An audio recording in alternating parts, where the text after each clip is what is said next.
La banque régionale américaine First Republic Bank a reçu hier le soutien financier de 11 grandes banques sous la forme de dépôts non assurés totalisant 30 milliards de dollars. Bank of America, Citigroup, JP Morgan, Wells Fargo se sont engagés à apporter 5 milliards de dollars chacune, tandis que la contribution de Goldman Sachs et de Morgan Stanley sera de 2,5 milliards de dollars. BNY Mellon, PNC Bank, State Street Trust et US Bank participeront également à l'opération à hauteur de 1 milliard de dollars. First Republic, fondée en 1985 et basée à San Francisco, est la 14e banque américaine par la taille de ses effectifs qui s'élevait à 212 milliards par la taille de ses actifs qui s'élevait à 212 milliards de dollars à fin 2022 pour des dépôts totalisant 176,4 milliards de dollars. Dans un communiqué commun, la secrétaire au Trésor Janet Yellen, le président de la Fed Jerome Powell et le président de l'organisme américain de garantie des dépôts Martin Gruenberg ont déclaré que cette démonstration de soutien de la part d'un large éventail de banques est la bienvenue et démontre la résilience du système bancaire américain. Mais face à un contexte économique et financier plus complexe provoqué par la faillite de 3 banques régionales aux États-Unis la semaine dernière, puis par les inquiétudes autour de la solidité de Crédit Suisse, le rendez-vous de politique monétaire de la Banque centrale européenne du mois de mars s'annonçait périlleux et très suivi, et contre le souhait de certains investisseurs qui exhortaient la BCE de suspendre son resserrement monétaire jusqu'à ce que les turbulences dans le secteur bancaire s'atténuent. Le Conseil des gouverneurs de la Banque centrale européenne a décidé d'augmenter hier ses 3 taux directeurs de 50 points de base. À compter du 22 mars 2023, les taux d'intérêt des opérations principales de refinancement de la facilité de prêt marginal et de la facilité de dépôt sont relevés à respectivement 3,5%, 3,75% et 3%.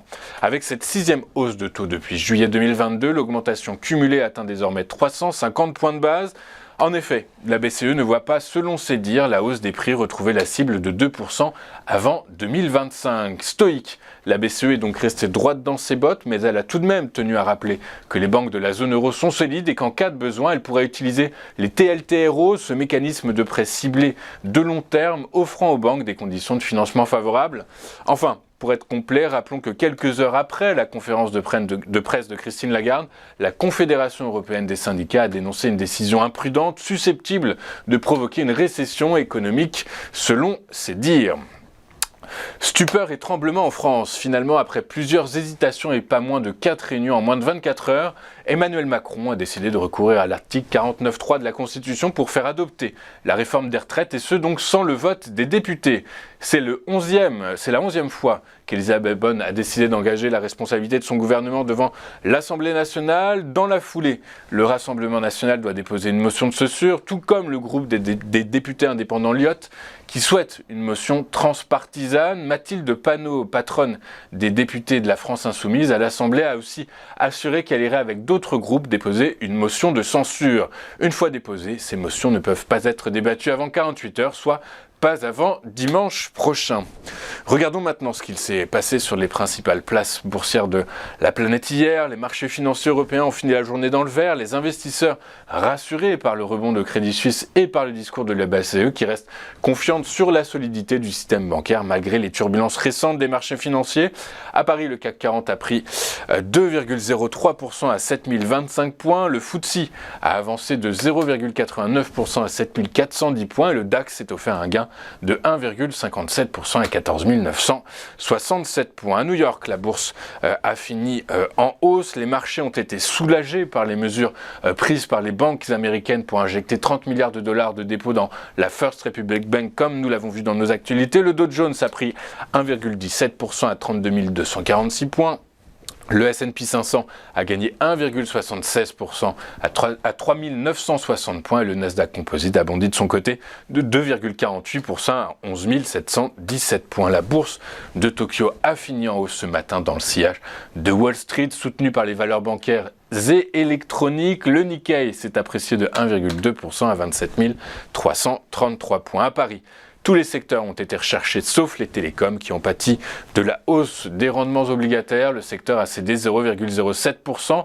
Parmi les principales hausses, nous noterons celle des biens de consommation qui ont affiché un gain de 3,26%, de la tech qui a pris 2,88% et des industries avec une hausse de 1,91%. Dans le détail, Ubisoft a terminé en tête du SBF 120 porté par un marché en hausse. Le titre a pris 5,13% à 23,38 €. Vallourec ferme la marche.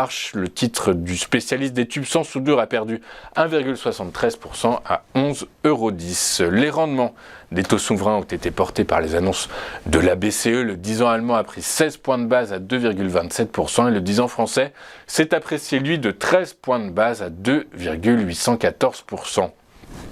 Sur le Forex, l'euro a profité des annonces de la BCE pour se renforcer face au dollar américain de 0,37% à 1,0614. Les prix du pétrole ont mis fin hier à 3 séances consécutives de baisse et ils ont donc terminé dans le vert avec la fin d'une vague de vente technique et le retour au calme sur les marchés financiers après plusieurs jours de turbulence. Le prix du baril de Brent de la mer du Nord pour livraison en mai a clôturé en hausse de 0,82% à 75,30 $.